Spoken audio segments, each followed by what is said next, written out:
이건희 삼성 회장의 국내 차명 계좌 말고 해외에 또 다른 은닉 계좌가 있다는 정황이 드러났습니다. 그룹 지배구조의 핵심 고리인 삼성생명 대주주 자격을 잃을 수도 있는 사안이라서 파장이 커질 걸로 보이는데요. 삼성은 회장의 개인 문제라서 회사는 잘 알지 못한다고 발뺌을 하고 있습니다. 이 소식 보고 너무 속상했어요, 진짜. 제가 김용철 변호사가 쓴 삼성을 생각한다 그 책 있죠. 네. 3번을 읽었거든요. 근데 마지막 읽었던 게 한 4년 전인가 3년 전인가 돼요. 이게 무슨 말이냐면 생각이 안 나. 나쁜 짓을 진짜 많이 한 게 진짜 김용철 변호사가 너무 속속들이 다 자세하게 써주셨는데 저도 이렇게 삼성 불매 운동에 대한 어떤 의지가 약해진다고 느낄 때마다 한 번씩 꺼내서 읽어봤거든요. 네, 그래서 제가 급하게 몇 개 찾은 게 있어요. 그러니까는 해외 은닉 계좌라고 하잖아요. 해외 은닉 계좌를 어떤 방법으로 만드느냐 하는 거죠. 그 방법 좀 가르쳐 주세요. 네. 그게 그러니까 해외 지사 정도를 만들 수 있는 자금력은 있어야 돼요. 아하. 그러니까 허수로 수출을 하는 거죠. 거기서부터 안 되겠네. 보통 삼성은 백색 가전이 유명하잖아요. 네. 그리고 휴대폰도 유명하고. 근데 휴대폰은 해외에서 생산해서 해외에서 바로 팔거든요. 우리나라에서 판매하는 것만 우리나라에서 생산해서 파는 거지. 글로벌 판매하는 건 다 해외에서 판매해서 바로 팔아요. 근데 그러니까 거기서는 비자금 만들기가 힘들어. 근데 백색 가전은 우리나라에서 만들어 가지고 직접 수출을 하잖아요. 그러면 예를 들어서 프랑스나 스페인이나 이런 데 이제 실수요가 많은 데는 장난치기가 힘들어요. 그런데 라트비아나 루마니아나 이런 동구권 나라에 해외 지사를 하나 만드는 거죠. 출장 사무소를 만들어 가지고 그 사무소가 거기에서 이제 다른 사람 명의로 지사를 만들어요. 법인을 만들어요. 그러면 그 지사와 그 회사가 수출입 계약을 맺고 이제 돈을 받잖아요. 거기에서 돈을 받을 거 아니에요. 그러면은 여기에서 물건을 보낸다고 송장을 끊어줘요. 그러면은 돈이 두 군데에서 들어오는 거예요. 일종의 유령 회사죠. 유령 회사를 통해서 들어오는 현금 수입 하나. 그리고 여기서 송장을 보냈다고 했을 때 그게 파손해서 보험 처리를 해요. 그러면 그 보험회사가 어디겠어요? 삼성생명? 삼성화재죠. 삼성화재에서 무역보험 이렇게 파손보험 있죠. 거기에서 또 다시 보상 현금이 들어오는 거예요. 그거는 이제 그 해외 지사 계좌로 들어가면 이제 그 이후에 그 현금이 어디로 가는지는 김용철 변호사도 모르는 거죠. 보통 그런 방법도 많이 쓰고요. 그거는 조금 이제 복잡한 방법이기는 한데 쉬운 방법은 백색가전이나 이 반도체 쪽에서 컨테이너로 물건을 실어보내는데 송장에는 분명히 그 물건이에요. 그런데 내용물은 그 물건이 아니에요. 껍데기만 있는 거지. 예, 그런 경우도 많고. 예. 그렇게 하면 완벽하게 돈이 해외에 만들어지는 거예요. 비자금으로. 그리고 우리나라 수출입은행 있죠. 수출입은행의 보증 프로그램을 악용하는 경우도 많죠. 그 수출입은행 보증 프로그램으로 유명했다가 한 방에 날려먹은 우리나라 사기로 유명해진 백색가전 회사도 하나 있었죠. 하여튼 이런 식으로 이건희 회장이 그러니까 삼성 직원이 이랬다죠. 이건희 회장 개인 재산 문제라서 나는 잘 모른다라고 했다죠. 근데 사실은 이건희 회장 자신이 잘 모를 거예요. 자기 현금으로 된 이런 비자금 규모가 어느 정도 되는지 대충 조 단위로는 파악하겠죠. 지금쯤 한 8조 정도 됐겠군. 내년이면 한 10조쯤? 이건희 회장이 지금 그걸 파악하고 있다고요? 저는 건강하다고 믿어요. 제대로 보니 그렇게 믿고 있잖아요. 자, 이게 문제가 되는 게 굉장히 심각한 문제입니다. 사안이. 이거는 삼성생명에서는 아무것도 아니라고 그냥 선긋기를 하려고 하는데 이게 2015년 10월부터 6개월 동안 박근혜가 지하경제와 양성화를 명분으로 미신고 역외소득 재산 자진신고 제도를 운영을 해요. 6개월만. 네. 그래서 이 안에 신고를 하면 조사포탈이라든지 뭐 이런 형사처벌을 하지 않겠다. 이런 조건을 걸고 하는데 그때 신고를 했다는 거예요. 이건희가. 그때 신고한 금액이 2조 원입니다. 그러니까 지금 이게 문제가 되는 게 뭐냐 하면 여러분 납득이 됩니까? 이게 국세청에서 이런 미신고 역외소득 자진신고 제도를 운영한 적도 없지만 국세청 역사상 처음이자 마지막으로 한 번 했는데 그때 삼성이 들여온 돈이 2조 원이래요. 처벌을 안 했어요. 그래서 이게 형사처벌은 면해줬어요. 형사처벌은 면해줬는데 박근혜 정부가 그건 뭐 지나간 거라 그걸 또 따지면 머리가 복잡하니까. 그런데 문제는 뭐냐 하면 대한민국에 이런 법이 있습니다. 금융사 지배구조법이라는 게 있어요. 여기 32조에 보면 최대 주주의 자격 심사 등의 이런 조항이 있거든요. 여기서 금융회사의 최대 주주 중 최다 출자자 1인에 대하여 2년 주기 또는 금융회사의 보고가 있는 경우에는 수시로 적격성 유지 조건을 충족하는지 심사해야 된다. 그게 어떤 조건이 필요한 거예요? 거기에 따르면 이게 나와요. 조세 포탈, 외국한 거래 신고 의무 위반 등 이런 것들은 신고를 해서 심사를 받아야 되는 거예요. 삼성생명 대주주 자격 상실하냐 이렇게 의문이 되는 건 여기서도 자진신고 제도 기간에 2조 원을 들여왔는데 네. 그 2조 원 이외에 추가로 은닉재산이 있다는 거잖아요. 아니요. 그거 2조 원 들어온 거가 예. 형사처벌은 면하지만 예. 정부의 정책에 의해서 금융사 지배구조법에 의하면 최대 주주의 자격 심사를 받아야 되는데 그래서 최대 주주의 자격 심사를 받으면 이 사람이 이렇게 이런 행동을 했다라고 그러면 자격을 박탈을 해버려야 되는 거예요. 무슨 말씀인지 알죠? 네. 그런데 그걸 안 했다는 거죠. 박근혜 정부에서. 그러면 이자라도 해야 된다는 거예요. 그러면 어떻게 되냐? 이건희 회장이 갖고 있는 지분이 날아가는 거예요. 제대로건 어떻게 하죠? 그러니까 이게 뭐냐면 최대 주주로 주식은 갖고 있는데 의결권이 없어져 버리는 거예요. 야, 그러면 지금 그 홍라희 여사의 머릿속이 진짜 복잡하겠네요. 지금 이건희 회장하고는 어떻게 커뮤니케이션이 안 되는 상태고, 제드래곤은 지금 감옥에 들어가 있고, 그렇죠. 다른 다른 딸들은 지분이 그만큼 안 되고, 이재용만큼 예. 큰 이해관계가 안 걸려 있고 하니까, 자기가 뭐 어떤 판단을 내려줘야 될 거 아니에요. 거기에서 아마 최선의 판단은 그걸 겁니다. 이건희 회장이 사망해버려요. 사망 신고를 해버려. 그리고 상속을 받는 거예요. 아유, 돌아가신 분도 아닌데 어떻게 그렇게 해요. 돌아가시면 되잖아, 그 사이에. 이런 잔인한 사람을 봤나. 그래서 멀쩡하게 누워있는 사람을. 이게 우리 민법에는 이런 게 있어요. 법에는 뭐냐면 선의의 제3자라는 게 있거든요. 선의의 뭐예요? 선의의 제3자. 뭐가 있냐면 당사자가 아닌 나 같은 사람. 그렇지. 착한 사람. 당사자. 당사자는요. 삼성생명과 그 다음에 이건희예요. 거기에서 최대 주주의 요건을 따져서 심사를 하는데 최대 주주가 사라져버렸어. 불법행위를 한 사람이.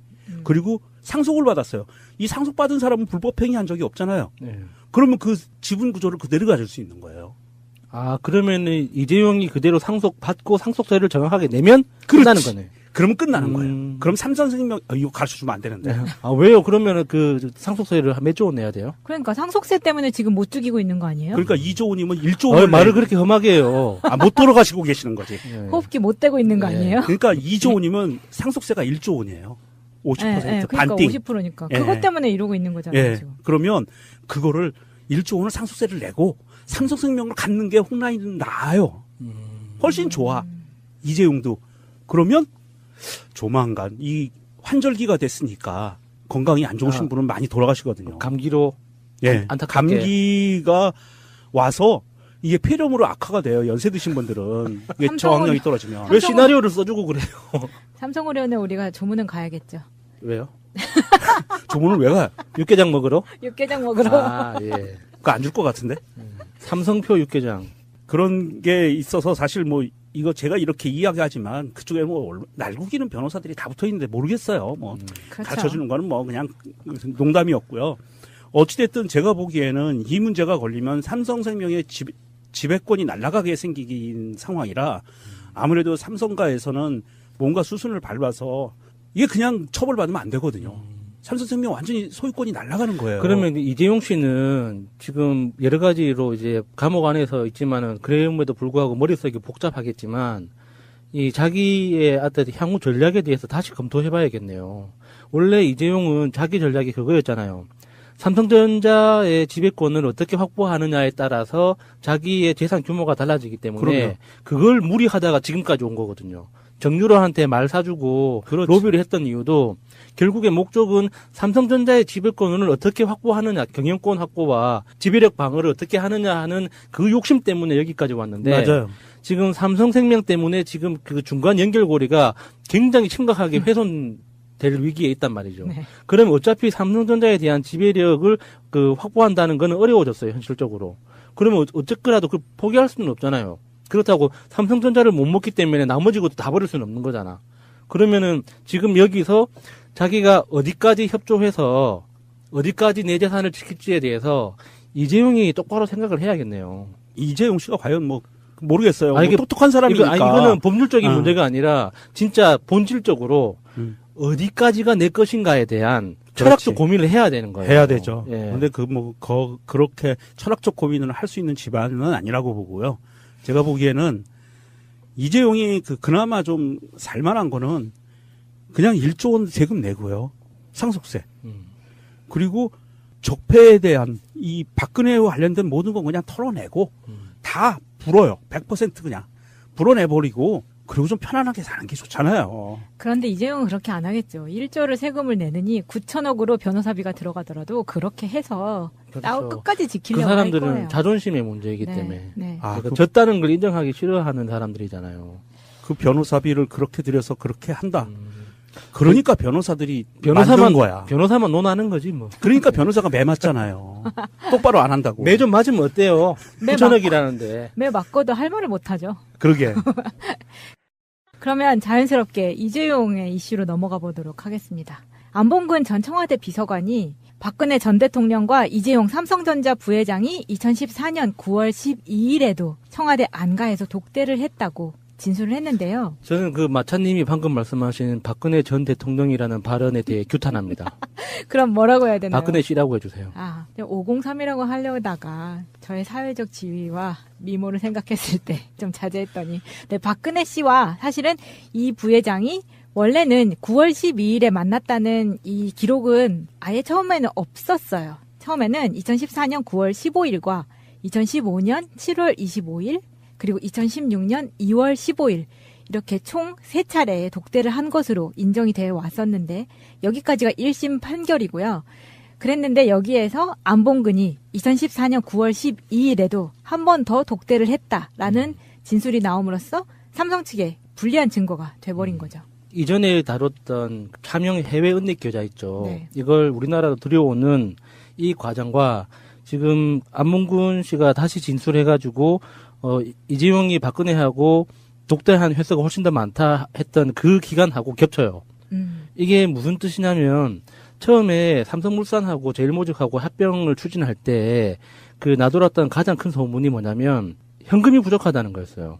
이재용이 확보하고 있는 현금과 이부진이 확보하고 있는 현금, 홍라이 현금 다 합쳐도 그 당시 그 해외 펀드가 이렇게 공격적으로 그 합병을 반대했던 엘리엇 펀드가 있었잖아요. 네. 그 엘리엇 펀드를 무마시키기 위해 필요한 현금이 부족하다고 했었어요. 그래서 그 부족한 현금만큼 주주들을 설득하기 위해서 직원들을 풀어가지고 이 주주총회에서 어떤 그 찬성 비율을 높이기 위해서 작업을 한다고 알려져 있었는데 그 당시에 박근혜를 만나서 그 역외 재산을 합법적으로 들여올 수 있는 방법을 논의했을 가능성이 굉장히 크죠. 부족한 현금분만큼. 그래서 더 의심이 가는 거예요. 그러니까 그 2조 원이 그 여기에 그 해외 은닉 재산의 전부가 아닐 거라는 거예요. 그 당시에 필요한 만큼이 거기였다는 거지. 2조 원이었다는 거죠. 그러니까 그게 날짜가 그렇게 딱 겹치니까 이 사람들이 정말 가깝게 지냈구나. 그런 국세청 역사상 없었던 전무후무했던 그 탈세를 눈 감아주는 그 제도 자체를 만들어낼 만큼 가까웠구나. 그리고 자세하게 얘기했구나라고 의심을 할 수밖에 없는 거예요. 사실 그동안 이재용 변호사 측에서는, 변호인단 측에서는 이재용과 더불어서 14년 9월 12일 독대는 없었다라는 입장이었고요. 15일날 창조경제혁신센터에 가서 만났다. 독대를 그때 했다라고 이야기를 하는데 12일날 그 창조경제혁신센터 15일날 가기 전에 3일 전에 만났다는 거잖아요. 그리고 이 3일 전에 만난 내용들이 보면 안봉근이 진술한 거에 의하면 그 안에서 이제 뭐 삼성에 대한 지원 방안 이런 것들이 세밀하게 논의가 됐다는 거예요. 그때 그리고 제일모직 합병권이죠. 그러니까 삼성 제일모직 합병권에서 이미 국민연금관리공단이 손을 들어줘서 이긴 거잖아요. 국민연금관리공단이 지금 뭐 그 이사장이 구속돼서 지금 형을 살고 있지만 박근혜가 그 말과 뭐 말 두 마리 뭐 이렇게 기타 등등 이 정도로 갖고 이렇게 해줬을까요? 저는 아니라고 봐요. 사실은 아까 마차님하고 야수님이 얘기한 것처럼 1조 원을 세금 내는 이 9천억을 변호사를 내겠다. 나는 이 사람들이 몇 천억을 박근혜를 줬을 거라고 봐요. 최순실을 줬던 박근혜를 줬던 어딘가로 이거를 그렇게 하고 2조 원을 들여오지 않으면 이게 정부에서 뭐가 이쁘다고 봐줘요. 그러니까 이게 이재용이 정말 철저하게 거짓말을 하고 있다는 게 표시가 나는 거예요. 박근혜를 만났을 때 자기들이 했던 이야기가 막말로 그냥 박근혜한테 뜯기려고. 그러니까 박근혜가 이제 삥을 뜯기 위해서 이재용을 불러서 이런저런 덕담하면서 박근혜한테 삥을 뜯겼어요라고 하는 거면 최소한 만났다는 사실이라도 잊을 수가 없겠죠. 그럼요. 근데 실제로는 이재용한테 박근혜가 필요했기 때문에 만난 거란 말이죠. 둘이 서로 필요했죠. 지금 자기가 이재용 입장에서는 그 상속 문제를 매듭짓고 삼성전자에 대한 지배권을 확보하기 위해서 이 수십조가 걸려 있는 이 프로젝트인데 여기에 뭐 상무나 뭐 사장단이나 이런 사람들이 뭐 말값이 몇 백억입니다, 뭐 10억입니다 하면 다 족가라 하는 거죠.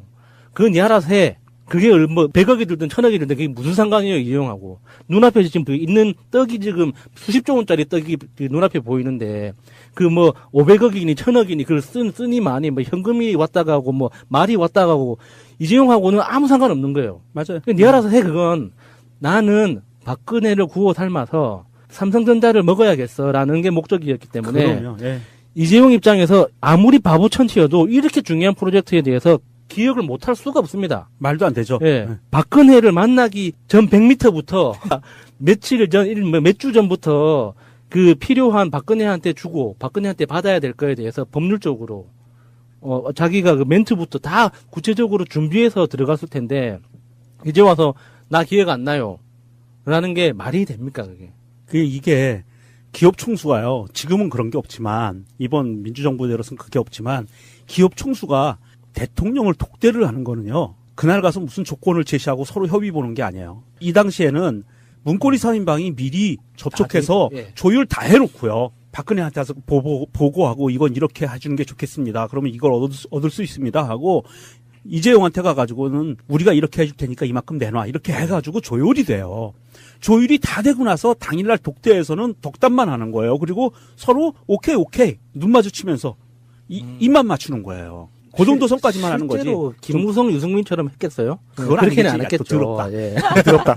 어쨌든 그래서 입만 맞추고 눈빛만 맞추고 그 자리에서 끝나는 거예요. 그러면 이 실무적인 것들은 이미 문고리 네, 3인방이나 네, 얘네들이 네. 다 끝내놓은 상태고 아까 야수님 얘기 잘하신 것처럼 100억 들어가는 거 그까짓 거 뭐 니들이 알아서 해 실무진에서. 네. 그냥 결제 해주고 알아서 해. 이렇게 하면 실무진과 실무진은 따로 움직여요.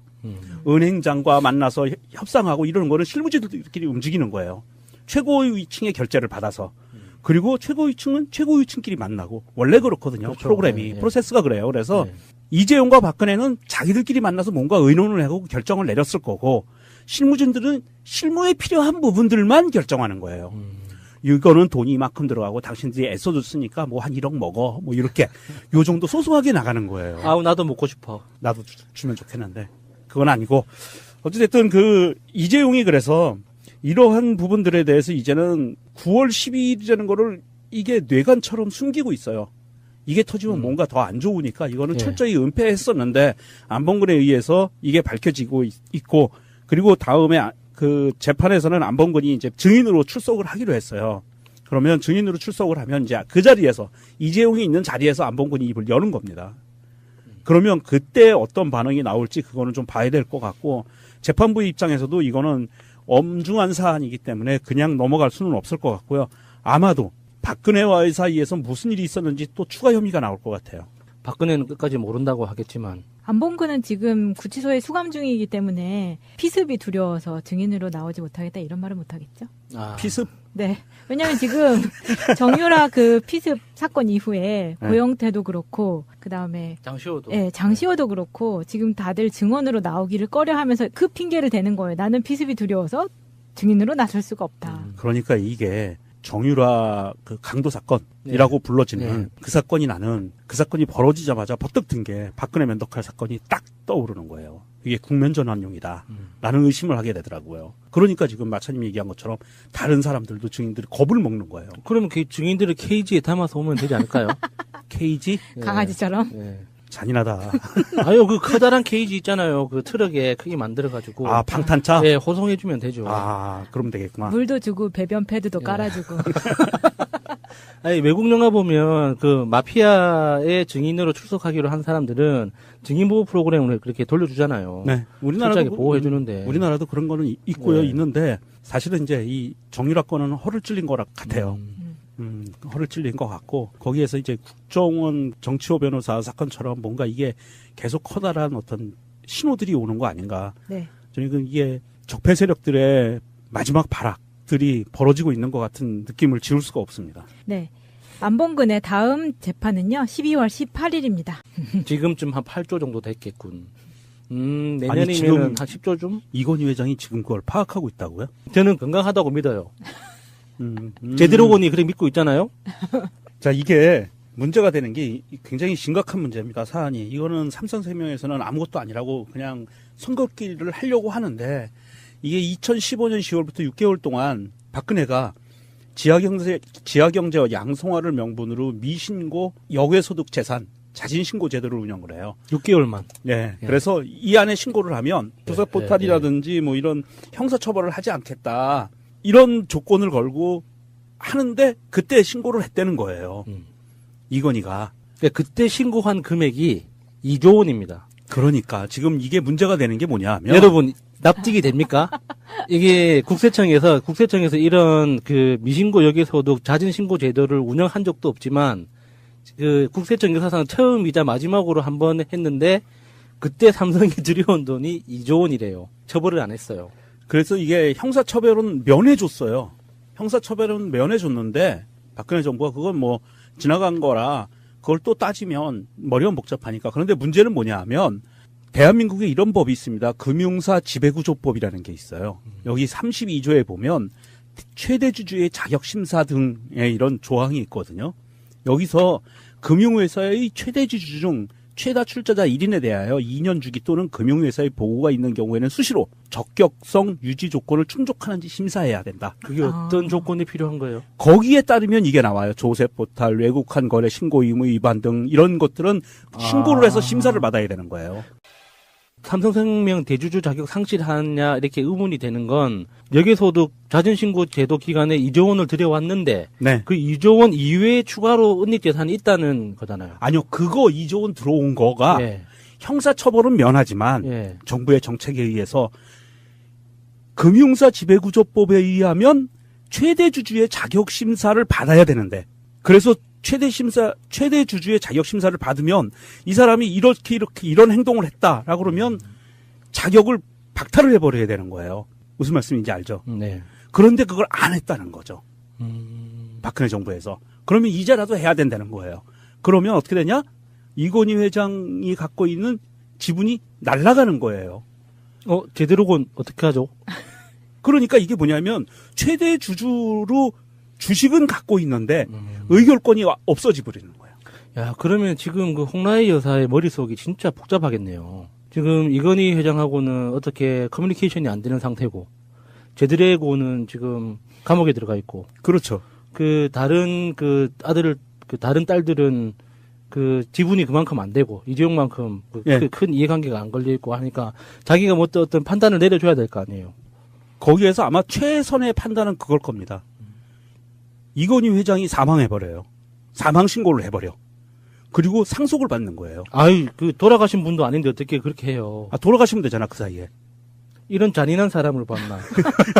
그래서 멀쩡하게 누워있는 사람을. 이게 우리 민법에는 이런 게 있어요. 법에는 뭐냐면 선의의 제3자라는 게 있거든요. 선의의 뭐요? 선의의 제3자. 뭐가 있냐면 당사자가 아닌. 나 같은 사람. 그렇지.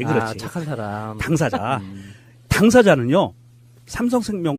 이건희 삼성 회장의 국내 차명 계좌 말고 해외에 또 다른 은닉 계좌가 있다는 정황이 드러났습니다.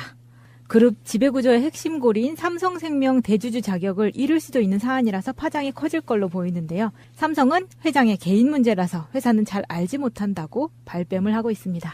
이 소식 보고 너무 속상했어요, 진짜. 제가 그 김용철 변호사가 쓴 삼성을 생각한다 그 책 있죠. 네.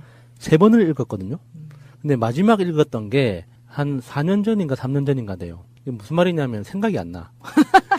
나쁜 짓을 진짜 많이 한 게 진짜 김용철 변호사가 너무 속속들이 다 자세하게 써주셨는데 저도 이렇게 삼성 그 불매 운동에 대한 어떤 의지가 약해진다고 느낄 때마다 한 번씩 꺼내서 읽어봤거든요. 근데 그래서 제가 급하게 몇 개 찾은 게 있어요. 그러니까는 해외 은닉 계좌라고 하잖아요. 그 해외 은닉 계좌를 어떤 방법으로 만드느냐 하는 거죠. 그 방법 좀 가르쳐 주세요. 네. 그게 그러니까 해외 지사 정도를 만들 수 있는 자금력은 있어야 돼요. 아하. 그러니까 그 허수로 수출을 하는 거죠. 거기서부터 안 되겠네. 보통 삼성은 백색 가전이 유명하잖아요. 네. 그리고 휴대폰도 유명하고. 근데 휴대폰은 해외에서 생산해서 해외에서 바로 팔거든요. 우리나라에서 판매하는 것만 우리나라에서 생산해서 파는 거지 글로벌 판매하는 건 다 그 해외에서 판매해서 바로 팔아요. 근데 그러니까 거기서는 비자금 만들기가 힘들어. 근데 백색 가전은 우리나라에서 만들어 가지고 직접 수출을 하잖아요. 그러면 예를 들어서 프랑스나 스페인이나 이런 데 이제 실수요가 많은 데는 장난치기가 힘들어요. 그런데 뭐 라트비아나 루마니아나 이런 그 동구권 나라에 해외 지사를 하나 만드는 거죠. 출장 사무소를 만들어 가지고 그 사무소가 거기에서 이제 다른 사람 명의로 지사를 만들어요. 그 법인을 만들어요. 그러면 그 지사와 그 회사가 그 수출입 계약을 맺고 이제 돈을 받잖아요. 거기에서 돈을 받을 거 아니에요. 그러면은 여기에서 물건을 보낸다고 송장을 끊어줘요. 그러면은 돈이 두 군데에서 들어오는 거예요. 일종의 유령 회사죠. 유령 회사를 통해서 들어오는 현금 수입 하나. 그리고 여기서 송장을 보냈다고 했을 때 그게 파손해서 보험 처리를 해요. 그러면 그 보험회사가 어디겠어요? 삼성생명? 삼성화재죠. 아. 삼성화재에서 무역보험 이렇게 그 파손보험 있죠. 거기에서 또 다시 보상 현금이 들어오는 거예요. 그거는 이제 그 해외 지사 계좌로 들어가면 이제 그 이후에 그 현금이 어디로 가는지는 김용철 변호사도 모르는 거죠. 보통 그런 방법도 많이 쓰고요. 그거는 조금 이제 복잡한 방법이기는 한데 쉬운 방법은 백색가전이나 이 반도체 쪽에서 컨테이너로 물건을 실어보내는데 송장에는 분명히 그 물건이에요. 그런데 내용물은 그 물건이 아니에요. 껍데기만 있는 거지. 예, 그런 경우도 많고. 예. 그렇게 하면 완벽하게 돈이 해외에 만들어지는 거예요. 비자금으로. 그리고 우리나라 수출입은행 있죠. 수출입은행의 보증 프로그램을 악용하는 경우도 많죠. 그 수출입은행 보증 프로그램으로 유명했다가 한 방에 날려먹은 우리나라 사기로 유명해진 백색가전 회사도 하나 있었죠.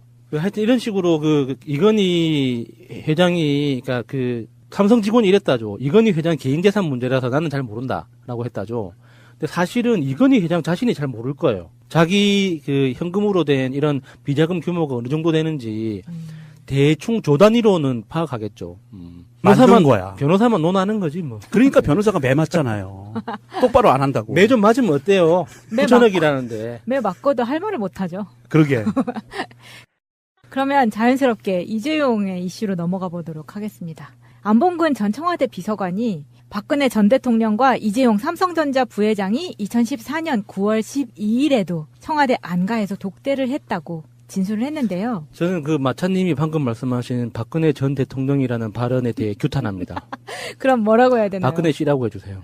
503이라고 하려다가 저의 사회적 지위와 미모를 생각했을 때 좀 자제했더니 네, 박근혜 씨와 사실은 이 부회장이 원래는 9월 12일에 만났다는 이 기록은 아예 처음에는 없었어요. 처음에는 2014년 9월 15일과 2015년 7월 25일 그리고 2016년 2월 15일 이렇게 총 3차례 독대를 한 것으로 인정이 되어 왔었는데 여기까지가 1심 판결이고요.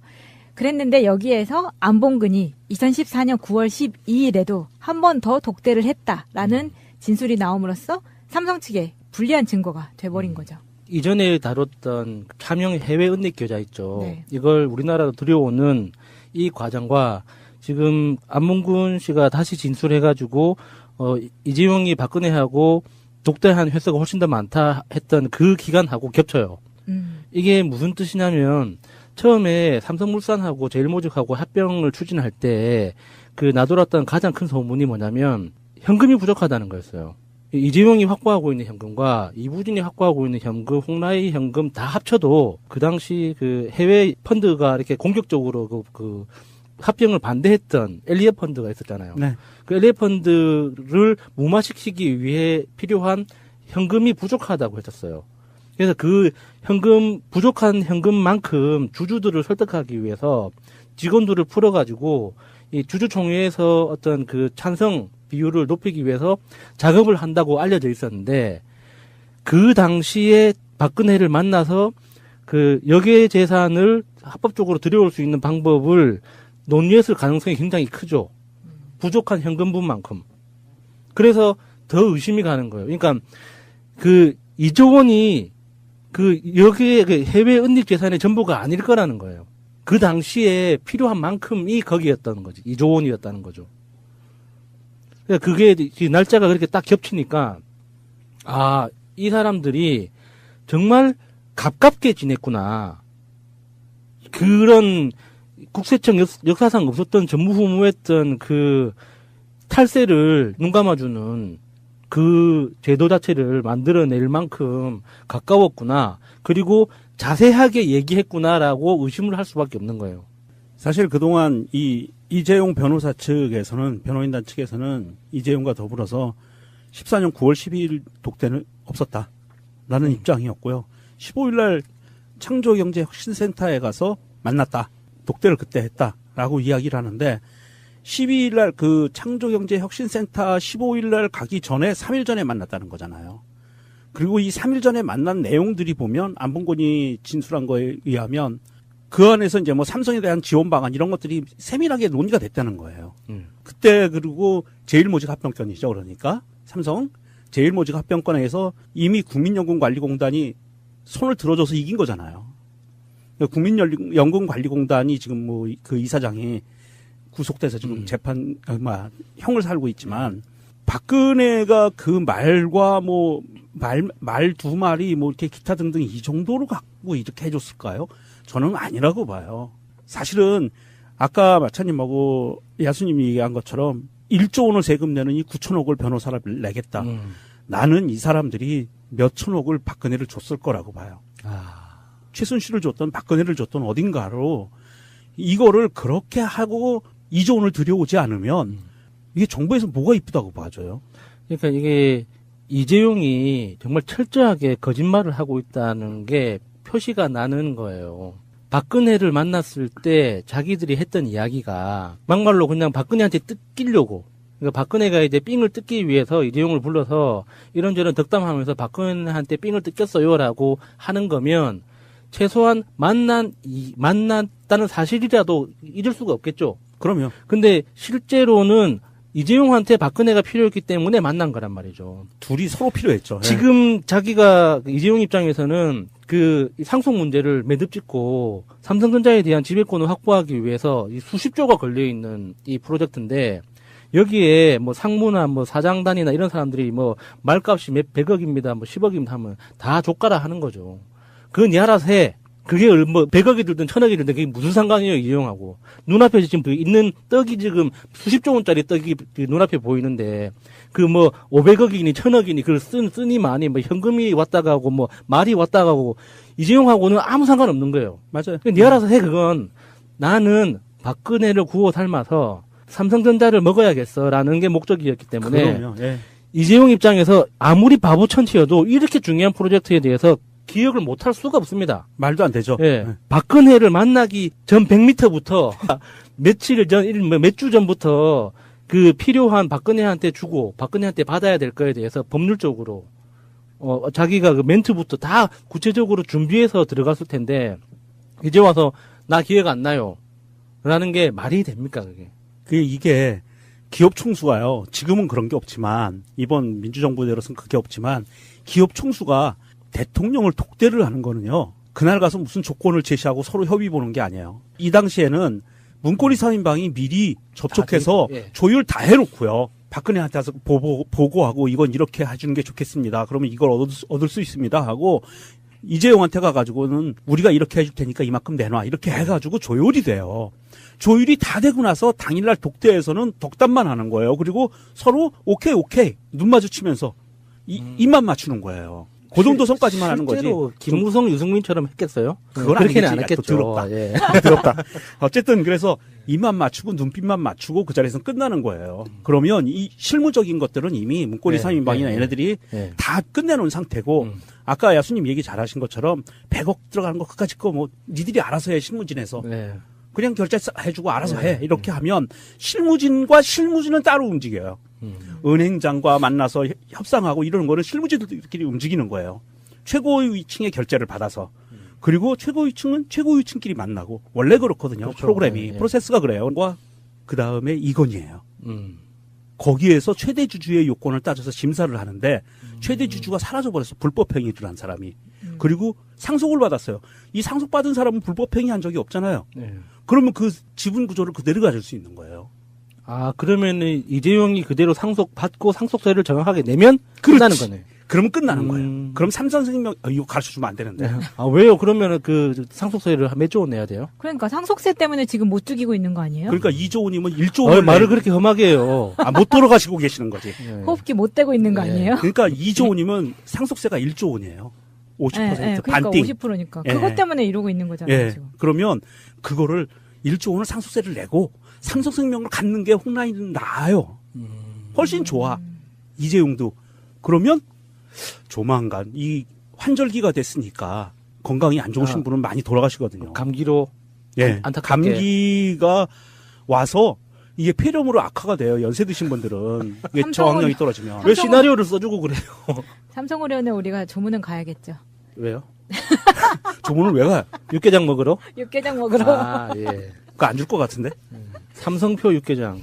그런 게 있어서 사실 뭐 이거 제가 이렇게 이야기하지만 그쪽에 뭐 날구기는 변호사들이 다 붙어 있는데 모르겠어요. 뭐 그렇죠. 가르쳐 주는 거는 뭐 그냥 농담이었고요. 어찌됐든 제가 보기에는 이 문제가 걸리면 삼성생명의 지배권이 날아가게 생긴 상황이라 아무래도 삼성가에서는 뭔가 수순을 밟아서 이게 그냥 처벌받으면 안 되거든요.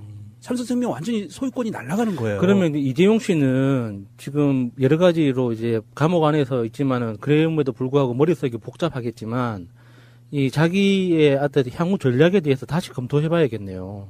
원래 이재용은 자기 전략이 그거였잖아요.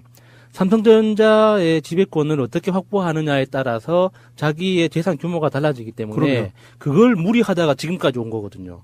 정유라한테 말 사주고 그렇지. 로비를 했던 이유도 결국의 목적은 삼성전자의 지배권을 어떻게 확보하느냐, 경영권 확보와 지배력 방어를 어떻게 하느냐 하는 그 욕심 때문에 여기까지 왔는데 맞아요.